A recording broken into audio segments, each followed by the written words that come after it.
Magic Arena just secretly added some expensive and powerful cards to the game. What's going on?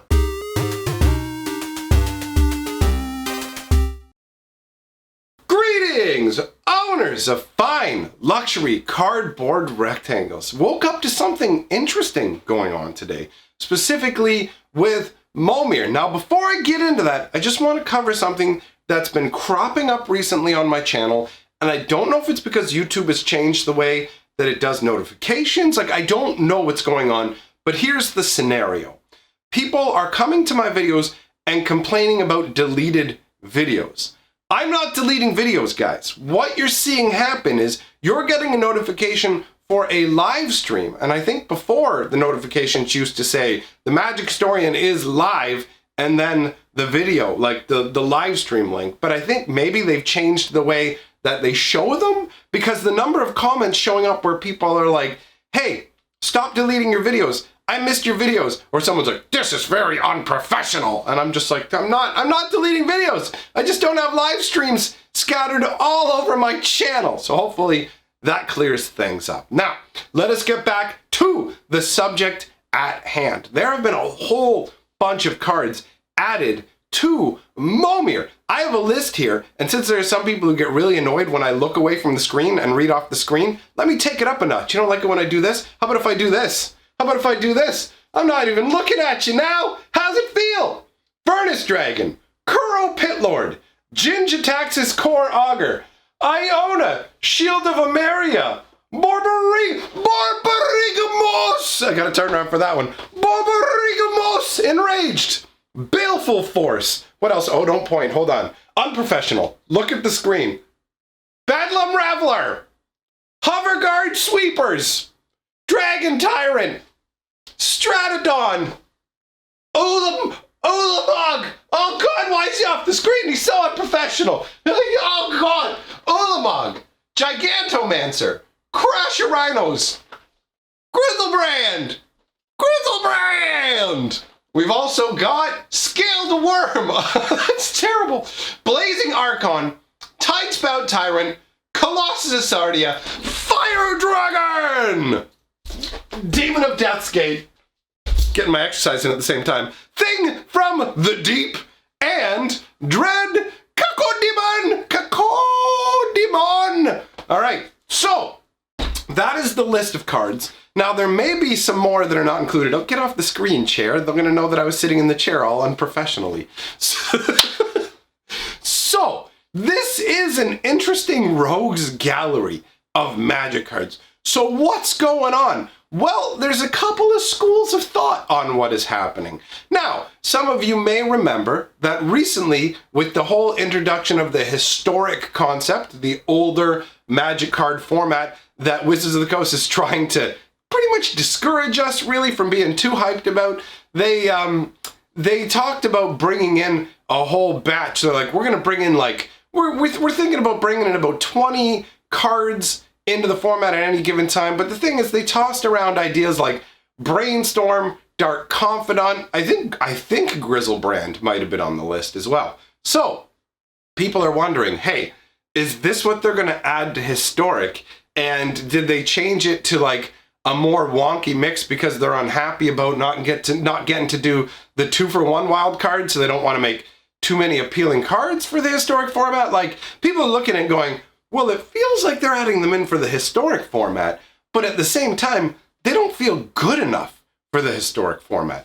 So there's that camp, and then there's another camp of people, and those people just go, hey, Momir. That's a Momir right there. So for those of you who don't know what Momir is a special format originally cultivated on MTGO, so the other Magic the Gathering online platform that most people nowadays tend to not be using. There are still people using it, but more people are being moved into Arena and whatever, because MTGO has kind of a clunky interface. But MTGO is where Momir was invented. And it's in MTGO, they have these things called avatars, and they're basically like Vanguard cards from the old beginning days of Magic. I remember playing with those Vanguard cards in the 90s. Anyways, Vanguards are something that put a modifier on your game. So you could have one like Squee that says you start with 3 more cards, but you also start with 4 less life, and you have the ability to see all of the cards in your opponent's hands. Like those kind of things. There's other ones that'll boost your creatures or make your lands tap for mana of all different colors. And they were generally just used in a format where we would each pick a Vanguard and wail on each other in a novel kind of way. But Momir came along and changed all that. He birthed his own format where basically we both have a Momir avatar and our deck is made up of just basic lands. So we each have 12 basic lands of each of the types in our decks. And each turn, 1 time a turn, you can pay X mana, discard a card from your hand, discard a land from your hand, and then the game will generate a token creature for you. And that token creature will have a converted mana cost equal to the amount of mana you paid. So for example, let's say you paid 4 mana when you discarded your land. The game would randomly determine out of every creature in the entirety of Magic the Gathering that costs 4 mana, it would pick one and put it into play on your side. Now on MTGO, that's pretty amazing because MTGO has all the Magic sets. So it's literally pick one entire, like out of all of Magic's history, pick one random card that costs 4 and put a token of it into play. And Momir, because the creatures are token, it really changes things up, where basically you can't play the cards directly from your hand. So things like Phage the Untouchable. Phage says, hey, if you didn't play me from your hand, you lose the game. So if you paid 7 mana randomly and got a Phage the Untouchable out, you would auto lose. Also, if you did 3 mana, for example, and got Dogged Hunter, you would have a God level card because Dogged Hunter is a 3 mana 1/1 or maybe 1/2, most likely a 1/1 though, who taps to destroy target token creature. So basically, every creature is a token in Momir. So all of a sudden, Dogged Hunter becomes a god. So Momir was an amazing format on MTGO. Now, flash forward to the present, Wizards of the Coast has ported Momir over to Arena. They brought Momir over to Arena, but there's a problem with it. The Arena version of Momir doesn't draw on all the cards from Magic's history. It only draws from the cards in Arena. That means you can only go back so far, and this limits the number of options that the game has.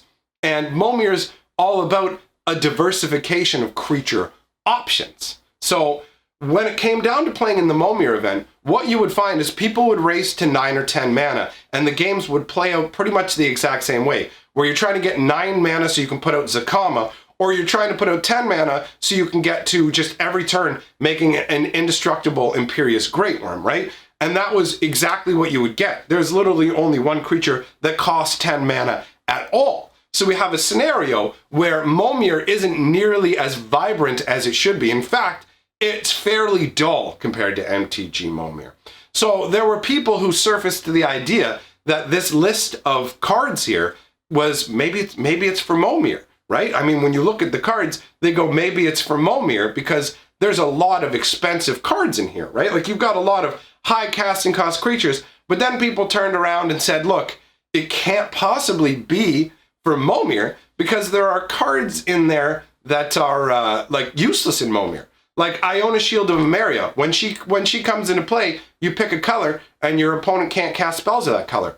Well, nobody casts anything in Momir, so Iona's useless. Bedlam Reveler's ability, also another ability that's completely useless, right? Other cards, yes, definitely useful. I mean, Ulamog's a beast. Gigantomancer's a lot of fun because, hey, look, I can make all my creatures into big creatures for a mana apiece. That's pretty sweet. So some of them were like, okay, and some of them were like, whatever. It's like Tidespout Tyrant. Tidespout Tyrant is whenever you cast a spell, return a permanent to its owner's hand.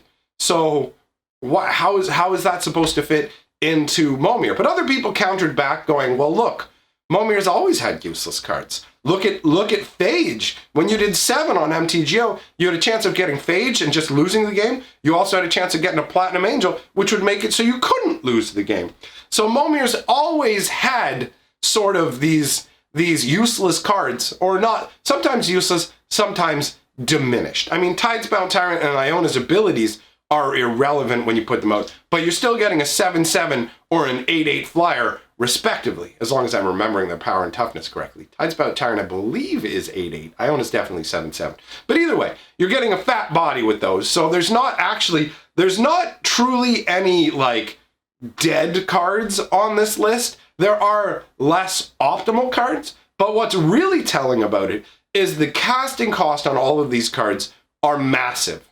These casting costs are very, very large, which tends to lead one to believe that it is for Momir. And this was actually confirmed as a fact, as a Wizards of the Coast employee did tweet out saying the cards that have been added to Arena were specifically added based on their casting cost to add diversification to the higher stratas of the Momir format. So these cards are not going to be used when it comes to the the historic format. And you may wonder why I'm covering all this. It's because on the internet, people are like just fragments of information running around. So I expect for the next couple of days to see people going, did you see all the new stuff they're adding to historic? And it's like, no. Listen, it's not historic.